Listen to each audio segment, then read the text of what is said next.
Preamble of the Indian Constitution, as refers to the ideals and the core of its framers, roots itself in the objective resolution as proposed by the Pandit Nehru in 13th December 1946, exhibits the intention of its framers. As it read out now, we the people of India, having solemnly resolved to constitute India into a sovereign, secular, socialist, democratic republic, and to secure all its citizens justice, social, economic and political, liberty of thoughts, expression, belief, faith and worship, equality of status and opportunity, and to promote among them all fraternity, assuring the dignity of its individual and the unity and the integrity of its nation. And in our Constituent Assembly, this 26th day of November 1949, do hereby adopt, enact and gives ourselves this Constitution. We the people of India. हम भारत के लोग, भारत के रहने वाले जो भी तमाम नागरिक हैं, all its citizens covered under this Constitution is the first phrase which justifies its establishment. Sovereign, sovereign संप्रभुता. भारत एक संप्रभु राज्य है जो अपने निर्णय लेने में संपन्न है बिना किसी बाह्य दबाव के. It is an agreement by free will to be terminated by the free will. Socialist, समाजवाद. समाजवाद का अर्थ होता है कि भारत की सरकार, भारत गणराज्य जो जो पॉलिसीज बनाएगा उसके अंदर वह मासिस को रिप्रेजेंट करेगा, एक वेलफेयर स्टेट की भूमिका अदा करेगा. यही मूल सिद्धांत हमारे डीपीएसपीज में कॉन्स्टिट्यूशन के पार्ट 4 में एनसाइंड है, ताकि एक सोशल, इकोनॉमिक और पॉलिटिकल इक्वालिटी प्रोवाइड की जा सके, एक अपलिफ्टमेंट किया जा सके. द टर्म सेकुलरिज्म, धर्मनिरपेक्षता, संविधान की प्रस्तावना में 42वें 42nd constitutional amendment act 1976 during emergency ये इनबिल्ट की गई. इसका अर्थ है कि सभी रिलीजन इक्वली ट्रीट होंगे.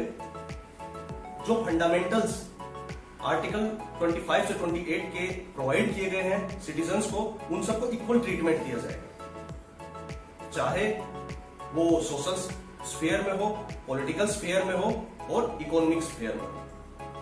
Necessity of secularism is that जो भारतीय समाज है वो एक हेट्रोजीनियस समाज है, या हर धर्म, हर जाति, हर मजहब के, पंथ के लोग रहते हैं. किसी के साथ भी कोई डिस्क्रिमिनेशन ना हो सके, उसको सिक्योर करने के लिए इस प्रोविजन को इनबिल्ट किया गया, ताकि इंडिया एक थियोक्रेटिक स्टेट ना होके एक पंथ निरपेक्ष सत्ता की तरह हमारी गवर्नमेंट गवर्नेंस करे. डेमोक्रेटिक रिपब्लिक, लोकतांत्रिक गणराज्य. लोकतांत्रिक गणराज्य का मतलब है कि यहां जो रिप्रेजेंटेटिव होंगे उन्हें लोग खुद चूज करेंगे, अपने यूनिवर्सल अडल्ट फ्रेंचाइजीज को यूज करके, अपने आर्टिकल 326 में दिए गए वोटिंग राइट्स को यूज करके. और हमारे स्टेट का जो एग्जीक्यूटिव हेड होगा, प्रेसिडेंट, वो एक हायरार्कियल ना होकर वो एक चुना हुआ नुमाइंदा होगा, चाहे वो एक पीआर एसटीवी प्रोसेस से ही चुना हुआ क्यों ना हो. लिबर्टी, स्वतंत्रता. Article 19, article 19 of the Constitution provides right to freedom. Freedom may be of expression of thoughts, and Article 25 to 28 provides of faith and worship. Equality, समानता.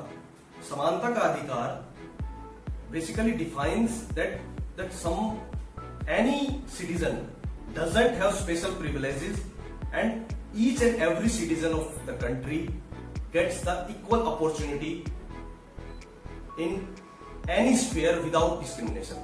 These sphere may be political as per the article 325 and 326. These of economic may be of nature enshrined in article 16 and 39 of DBSPs, or of the civic nature as may be defined in article 14, 15, 17 and 18. Fraternity, हर नागरिक भारत का उसको एक नागरिकता है, single citizenship. This provision provides for the sense of brotherhood among all citizens of the country, as from Kashmir to Kanyakumari and Kutch to Kamakhya.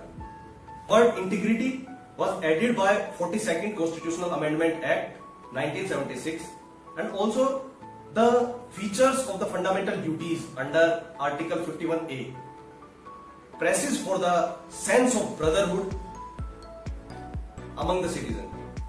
The concept of justice, the concept of fair, moral and impartial treatment of its citizens without any discrimination, and if so happens, then providing such a judicial justful system that doesn't let any offender or discriminator go away with the discrimination and punish him under so. Question ये है कि संविधान की प्रस्तावना, preamble of the Indian Constitution, is it part of the Constitution or not? By the past 70 years of the Indian judicial history, we have encountered certain milestone cases which deals with this question particularly. The first one, Berubari Union Case 1960. Berubari Union Case में court ने, supreme court ने ये decision दिया, constitution और preamble तो अलग documents हैं, दोनों अपने अलग इंपोर्टेंस रखते हैं और वो सिर्फ एक इंट्रोडक्टिव पार्ट है. Further in Kesavananda Bharati case 1973, supreme court के 13 जजेस बेंच ने ये डिसीजन दिया कि प्रियम्बल कॉन्स्टिट्यूशन का इंटीग्रल पार्ट है और इससे डिटैच नहीं किया जा सकता. Further in the case of SR Bommai 1994, supreme court ने फाइनली ये डिसीजन दिया कि प्रस्तावना, प्रियम्बल कॉन्स्टिट्यूशन का पार्ट नहीं है, लेकिन इसके आइडियल्स गवर्नमेंट को, इंस्टीट्यूशंस को हमेशा कॉन्स्टिट्यूशन को एक डायरेक्शन प्रोवाइड करेंगे कि किस तरह एनश्राइन किए गए ये आइडियल्स हमारी सोसाइटी के लिए, हमारे कंट्री के लिए, हमारे सिटीजन्स के लिए इंपॉर्टेंट रोल प्ले करते हैं. Basically it is the important source which provides us the date of its enactment and enforcement. अगर आपको ये कॉन्सेप्ट एलैबोरेशन पसंद आया तो आप इसको शेयर कीजिए, लाइक कीजिए, चैनल को सब्सक्राइब कीजिए और फॉरवर्ड कीजिए इसे आगे. धन्यवाद.